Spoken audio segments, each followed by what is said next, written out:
Não é apenas uma forma tirana de governo, mas é construída ao redor da ideia de que isso é para o bem de um grande número. Então as pessoas, no fundo, que recebem ordens, são educadas ou convencidas, ou como quiser chamar, para acreditar que no final das contas isso é o melhor para elas. O maior objetivo deles é reduzir a população do mundo. O príncipe Philip, o segundo marido da rainha Elizabeth, disse isso. Ele disse, se um dia eu voltar, se eu reencarnar, eu quero voltar como um vírus mortal. É claro que ele quer, porque o que essas pessoas querem é isso. Destruir a sociedade mundial. É assim que uma pessoa pode começar a entender os verdadeiros objetivos da Agenda 21 do Desenvolvimento Sustentável. Você acaba com o plano global. Esse plano claramente fala em uma redução da população humana em 85%. Então você começa a pensar, como podemos sobreviver nesse país se nossos recursos estão sendo retirados e colocados fora do limite para o nosso uso, sejam recursos minerais, madeira, alimento, etc. Se formos remover metade das terras desse país para uso de produção humana, é só uma questão de tempo, até que a população humana comece a diminuir. Mas quando entendemos que esse é o plano das Nações Unidas, podemos começar a colocar isso na perspectiva que precisamos. Maury Strong, das Nações Unidas, ele é um cara muito altruísta. Ele acha que está fazendo a coisa certa para a maioria das pessoas, defendendo que podemos matar alguns deles porque existem muitos. Eu acredito que todo o conceito de controle da população e diminuição da população do mundo para um número em que possamos sustentar o desenvolvimento e chegar até menos de 1 bilhão está preparando o palco para a perseguição em massa. E se as pessoas comprarem essa ideia, que grande parte do mundo deve ser eliminada para que aqueles que sobrarem continuem vivendo. Vamos ver mais guerra, mais fome, mais doenças, algumas delas espalhadas de propósito para reduzir a população humana. Eu visitei um lugar chamado Pedra Guia da Geórgia, onde eles apresentam os 10 mandamentos do movimento da Nova Era em várias línguas diferentes. E um dos mandamentos fala sobre a redução da população para uma fração do que ela é agora. Então, uma pessoa inteligente pergunta como eles vão conseguir isso. Se esse é um dos objetivos e eles vão trabalhar para alcançar esse objetivo, então quem serão as vítimas e como eles vão escolher quem vive ou morre? As pessoas acham difícil de acreditar porque não ouvem de muitas fontes. Você não vai ouvir na mídia, não vai ouvir dos líderes do governo, não vai ouvir das pessoas que estão criando isso, é um fato. Então as pessoas não percebem como já chegou longe. E em 6 de julho de 2009, o Papa falou abertamente sobre a criação de uma autoridade política mundial, com força para se dar poder. Começamos a perceber que estamos mais perto disso do que imaginamos. Esse sistema não vai apoiar o cristianismo ou o judaísmo. Direitos básicos como a liberdade de expressão, de religião e de ter sua própria terra vão desaparecer. Nos dias de hoje, já temos pessoas muito poderosas e influentes que se dedicaram para ver isso acontecer. Não tenho dúvida de que vai acontecer e logo. E por que não estou com medo nem correndo para as montanhas? Porque eu sabia que isso aconteceria. Incrivelmente, isso foi profetizado há mais de 2000 anos. Estou cansado das pessoas dizendo, você não pode provar a Bíblia. Posso sim, se você se der ao trabalho de descobrir a integridade do seu projeto, e então que o projeto teve que ser originado de fora do tempo, porque escreve a história antes que ela aconteça, com uma precisão assombrosa, e quanto mais sabemos sobre a Bíblia, e quanto mais sabemos sobre o que está acontecendo geopoliticamente ou no mundo, mais vemos uma convergência se aproximando dos cenários bíblicos clássicos. A Bíblia diz que nos últimos dias o governo do anticristo estaria sobre 3 pilares. O primeiro é um governo mundial, o segundo é uma economia global e o terceiro é uma religião global. As pessoas à frente desse governo mundial geralmente são contra os judeus e contra os cristãos. E eles querem unir todas as religiões do mundo e unificá-las com um propósito específico, que é colocar uma figura de liderança no poder que governaria um mundo. E a Bíblia nos alerta para esse tipo de desenvolvimento nos últimos dias. Estamos muito longe de onde estávamos nos anos 50 e 60, na atmosfera do anticristo. Se você está preocupado em ter os 10 mandamentos em um tribunal e essas coisas, você começa a perceber que estão evaporando rapidamente. A maioria das pessoas não percebe que sua liberdade vai evaporar com isso. Há muitos sinais hoje que indicam que estamos vivendo os últimos dias. A Bíblia tem tantas profecias nos alertando, nos dando uma ideia dessa época que está se aproximando, para que todos que estiverem vivos quando isso acontecer possam estar alertas e preparados. E uma delas, a maior talvez, é os israelitas se reencontrando, saindo de todos os lugares do mundo, quase 7 milhões de judeus voltando para Israel depois de 2000 anos. Isso é incrível. Algumas pessoas tentam dizer que é uma grande coincidência, ou parte de um plano diferente. Mas quando lemos as Escrituras, mais de 50 diferentes profecias no Antigo Testamento predizem que nos últimos dias Deus reuniria os judeus dos 4 cantos da terra, de um lado do mundo até o outro, trazendo todos de volta para Israel. É muito difícil tentar explicar isso.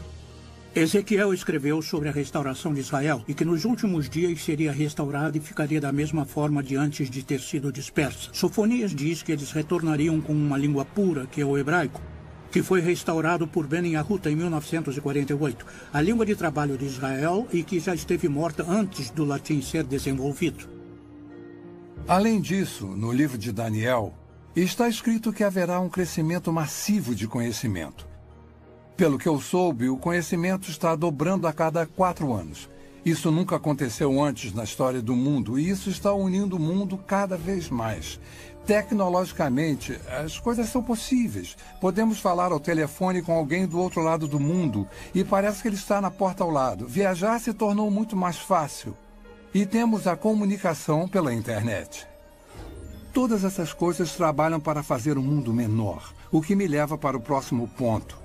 Para fazer o governo global possível, em Apocalipse 13:14, somos alertados sobre um sistema global que existiria nos últimos dias. Um tipo de sistema político mundial que usaria seu poder econômico e militar para forçar a adoração religiosa. Isso não era nem concebível 1900 anos atrás. Que um indivíduo pudesse ter um controle tão minucioso e centralizado da economia que ninguém poderia comprar ou vender a menos que fizesse parte de um sistema particular. Isso nunca foi possível, mas foi exatamente isso que João viu. E ele viu no contexto do desenvolvimento de um governo global, que está no contexto de que o governo do anticristo tem seu ponto forte no engano. E seu poder vem do controle da economia, e seu objetivo final é a adoração de seu líder. É o Estado fascista definitivo. Eu acredito que a marca vai ser introduzida primeiro. Vai haver a tentativa de fazer parecer um mecanismo de defesa moderno.